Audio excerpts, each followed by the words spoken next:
وعلیکم السلام ورحمۃ اللہ۔ دیکھیں، پہلی بات تو یہ ہے کہ اس قسم کے جو میسج ہیں جن کی کوئی ٹائم لائن نہیں ہے، کوئی ایکسپائری ڈیٹ نہیں ہے، تو یہ چلتے ہی رہتے ہیں اور ہر ایک کہہ رہا ہوتا اگر فارورڈ کرو۔ تو اس میں مذہبی میسج بھی ہوتے ہیں، تلاش گمشدہ کے مسئلے بھی ہوتے ہیں، کوئی بچہ جو ہے کہیں سے مل گیا ہے تو آپ اس کو جلدی بتائیں، تاکہ یعنی اس کو پھیلائیں تاکہ رشتہ دار پہنچ جائیں۔ اس قسم کی بہت سارے چیزیں ہوتی ہیں جن میں سے تقریباً 90 سے 95% ایسی چیزیں ہوتی ہیں جن کے فارورڈ کرنے کا کوئی فائدہ اس لیے نہیں ہوتا کیونکہ اس کی کوئی ایکسپائری ڈیٹ نہیں ہے۔ یعنی ایک بچہ اگر گما ہے، ہو سکتا ہے وہ جوان بھی ہو گیا ہو لیکن میسج چلتا رہے گا۔ تو اس لیے پہلی بات تو یہ کہ ایسے فارورڈ میسج چاہے اس میں جتنی بھی صحیح بات ہو اور جتنی بھی گہری بات ہو، جب تک اس میں کوئی ڈیٹ وغیرہ نہ ہو کہ مثلا فلاں تاریخ کو یہ ریلیز ہو رہی ہے اور اس میں یہ خرابی ہے تو آپ احتجاج کریں، کوئی ایسی بات نہ ہو تو اول تو اس کو بالکل نظر انداز کرنا چاہیے۔ اس قسم کے کاموں میں اگر آپ پڑ گئے تو دنیا آخرت کا کوئی کام آپ نہیں کر سکیں گے، اور یہ غیر ضروری بھی ہے کیونکہ مطلب احتمالی نفع ہے اور نقصان تو یقینی ہے۔ لاکھوں لوگ جو ہیں بلا وجہ پریشان ہوتے ہیں۔ تو ایک تو یہ ایک جنرل گائیڈ لائن ہے کہ فارورڈ میسج کے چکر میں نہیں پڑنا چاہیے، چاہے جتنا اچھا لگے، چاہے جتنا جذباتی ہو، چاہے جتنا آپ کو وہ موٹیویٹ کر رہا ہو یا آپ کو جو ہے اسٹیمولیٹ کر رہا ہو، آپ نے اس کے چکر میں نہیں پڑنا۔ اگر وہ صحیح بات بھی ہو تو یہ تو بھیجنے والے کی ذمہ داری ہے نا کہ وہ اس کو اس انداز سے بھیجے کہ ہم لاکھوں غلط میسیجز میں سے اس کا وہ صحیح سمجھ سکیں۔ جب اس نے غلط بھیجا ہے تو ہمارے کام نہیں ہے کہ ہم چھنی لے کے بیٹھ جائیں اور ہر میسیج پہ غور کریں۔ ایک تو جنرل یہ بات۔ دوسری بات یہ ہے کہ فلموں میں اور جو انٹرٹینمنٹ کی دنیا ہے اس میں تو پتہ نہیں کیا کیا ہو رہا ہے، اور ظاہر ہے وہ کسی مذہب کے قائل نہیں ہیں، وہ تفریح کی دنیا ہے، تفریح کے لیے ہر چیز کرتے ہیں، تو وہ تو پتہ نہیں کیا کچھ کر رہے ہیں جس میں توہین، گستاخی، سب کچھ ہی ہو رہا ہوتا ہے، لیکن کیونکہ مذہبی طبقہ اس کو دیکھتا نہیں ہے تو اس کو زیادہ اس حوالے سے علم نہیں ہوتا۔ تو جب بہت کچھ ہو رہا ہے تو یہ بھی ہو رہا ہے، اس کو ہونے دیں، آپ اس چکر میں نہ پڑے کہ میں اس کو روک لوں۔ جب کوئی علیہ اعلان کوئی گستاخی ہوتی ہے، جیسے فتنہ فلم ایک بنی تھی، اس حوالے سے اس کی نمائش کے حوالے سے باتیں چلی تھیں، یا اس طرح سے جو کارٹون وغیرہ گستاخانہ بنائے گئے تھے اس کی نمائشیں کی گئی تھیں، تو اس طرح کی جو چیزیں ہیں وہ تو مین اسٹریم میڈیا میں ہر ایک کو پتہ چلی جاتی ہے، اس کے لیے فارورڈ میسج کا انتظار نہیں کرنا پڑتا،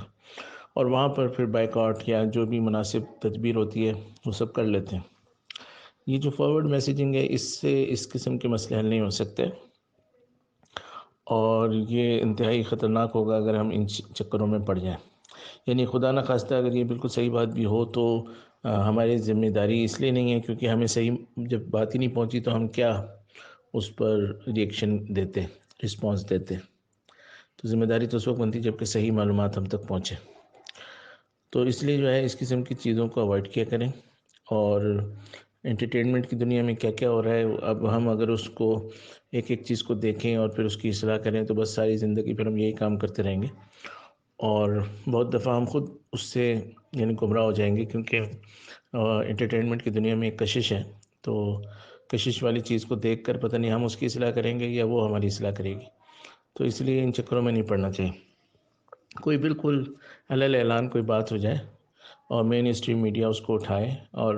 اس پر جو ہے مطلب ایک عالمی ایشو کی شکل بنے تو وہاں پر ٹھیک ہے، باقی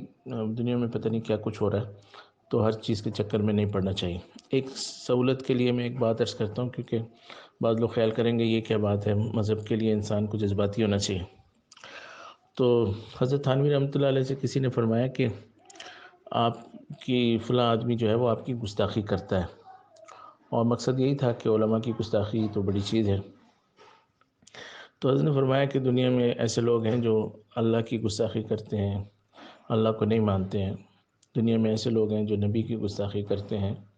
دنیا میں ایسے لوگ بھی ہیں جو کہ صحابہ کرام کی گستاخی کرتے ہیں، دنیا میں ایسے لوگ بھی ہیں جو بڑے اکابر بزرگ گزرے ہیں، اسلاف ہیں، ان کی گستاخیاں کرتے ہیں۔ فرمایا کہ اتنے گستاخ تو پہلے سے موجود ہیں، ابھی تو ہم ان سے فارغ نہیں ہیں، تو ہم اپنے گستاخوں کے بارے میں کیا غور کریں؟ تو یہ اصل میں ایک مزاج کی بات میں کہہ رہا ہوں کہ یعنی انہوں نے یہ نہیں کہا کہ بھائی چلو مجھ سے تو آپ میرے گستاخوں تو کچھ نہ کہیں، لیکن جو ہے نا آپ فلاں گستاخوں کے پیچھے پڑ جائیں۔ تو کیونکہ یہ چیزیں تو یہ مستقل یہ تو ایک علمی مناقشے کی شکل ہے کہ ہم جو ہے لوگوں کے غلط نظریات کو سمجھیں، ان کو ٹھیک کریں، ان کو اپنی طرف مائل کریں، یہ مستقل ایک سلسلہ ہے۔ علمی طور پر کتابیں لکھیں جس سے ان کے غلط نظریات کا ابطال ہو، اور عملی طور پہ ان کو دعوت دیں تاکہ وہ ان غلط نظریات سے ہٹ کر ہماری طرف آ جائیں۔ یہ کام تو بڑے پیمانے پہ ہو رہا ہے، خانقاہوں کے ذریعے، تبلیغی جماعت کے ذریعے سے، دروس قرآن کے ذریعے سے، علماء کے ذریعے سے یہ ہو رہا ہے۔ اور یہ جو چھوٹے پیمانے پہ فارورڈ میسیجنگ سے ہو رہا ہے، اس سے کوئی یعنی اس کا تعلق نہیں ہے، کوئی خاص اس کے نتائج نہیں ہیں، اور بلا وجہ کی تشویش ہے جو آپ کے اندر بھی پیدا ہوتی ہے اور آپ آگے والے میں بھی پیدا کرتے ہیں۔ تو بات تو خیر لمبی ہو گئی، لیکن شاید آپ کی اس بات سے شاید بہت سے لوگوں کو فائدہ ہو جائے۔ وہ یہ کہ ان چکروں میں ہمیں نہیں پڑنا چاہیے۔ ہماری اس عادت کا ایک منفی نتیجہ یہ ہے کہ ہمیں مصروف کرنا بہت آسان ہے، یعنی ہم جذباتی لوگ ہیں، ان باتوں پہ الجھ جاتے ہیں۔ تو کوئی بھی مسئلہ ہے، کشمیر کا مسئلہ ہے، کوئی اور مسئلہ ہے، تو اگر کوئی چاہتا ہے کہ پاکستان کے لوگ یا مسلمان جو ہیں وہ تھوڑا مصروف ہو جائیں اور اصل ایشوز پہ توجہ نہ دیں، تو وہ ایسا کوئی میسیج چلا دے گا، کوئی بات چلا دے گا، ہم سب ادھر لگ جائیں گے اور اصل کام جو ہے وہ ہماری منشا کے خلاف ہو جائے گا۔ تو اس طرح تو یہ ہمارے ایک ویک پوائنٹ بھی ہے جس کو دشمن بہت استعمال کر سکتا ہے۔ تو اللہ تعالیٰ ہماری حفاظت فرمائے۔ تو اس حوالے سے بس میری گزارش یہ تھی کہ ان چکروں میں پڑنا نہیں چاہیے۔ آپ نے دیکھا ہوگا گروپ کے اندر بھی فارورڈ میسیجنگ کو بہت زیادہ میں روکتا ہوں، اس لیے کہ پھر تو مطلب اصل کام تو ہوگا نہیں، یہ فارورڈ میسیجنگ اور اس پر تبصرے اور پھر تبصروں پہ تبصرے، پھر یہی کام ہوتا رہے گا۔ اللہ تعالیٰ ہم سب کو دین کی صحیح سمجھ عطا فرمائے۔ جزاکم اللہ۔